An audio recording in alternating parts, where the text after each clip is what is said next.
त्याचा दिगंबर मातंग. शेजारी हा इथे आहे. काय बोला काय?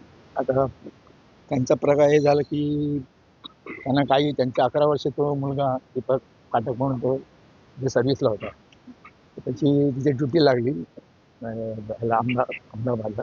तो सकाळी 9:30-10ला तो इकडनं निघाला अहमदाबादच्या, आणि काहीतरी 1:30-1:30च्या समरचं फ्लाईट होतं, त्यावेळेस ते झालं. आणि दुसरं म्हणजे तो म्हणजे कसं आहे, आपलं काम भलं आणि सगळं भलं, आणि आत्ताच जस्ट इथं लांब पडतं म्हणून तो घाटकोपरला असं भाड्याने राहायचा, तिकडनं लांब पडतो प्रवास त्याचा. आणि बाकी मनमेळाव वगैरे स्वभावातच होतो, सगळ्यांशी संबंध चांगलेच होते त्यांचे, आणि कोणाशी त्यांचं हे नाही. आणि सकाळी गेला का रात्री आला, 2 दिवस आला, 3 दिवस. कोण आहेत? त्यांचे वडील आणि आई आहे. बहिणी 2 आहे, त्यांची लग्न झाली. आता सध्या अहमदाबाद आहे. नाही, हे आई वडील इकडेच आहेत.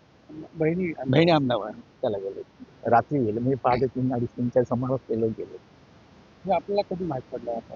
हे कालच माहित पडलं ना. म्हणजे कसं टीव्हीच्या माध्यमातून कळलं, बाकी कुठे संपर्क काहीच नाही ना. आणि ते पण हे लोक म्हणायला लागले की आम्हाला कळलं, पण आपण कसं आपल्याला जोपर्यंत कन्फर्म नाही, घरातले जर म्हणते की घरातली त्यांची मुलगी होती, त्यामुळे जोपर्यंत आम्हाला ऑफिशियल ठिकाणी कळत नाही, आम्हाला कळतं आमचा मुलगा या फ्लाईटला, सगळं आम्हाला कळतं. परंतु जोपर्यंत ऑफिशियल आपल्याला काही कळत नाही, तोपर्यंत आपण झटकन ते घेणं, असं तिचं म्हणणं होतं. त्यामुळे आम्ही पण तेवढं हे घेतलं. पण सगळ्यांना माहिती आहे, ती पण म्हणाली की मलाही माहिती की या दुर्घटनेमध्ये माझा भाऊ गेलाय, पण जोपर्यंत तिकडनं मेसेज काही येत नाही, मग संध्याकाळी काही ठराविक वेळानंतर तो नाव असं तर ते आलं नाही.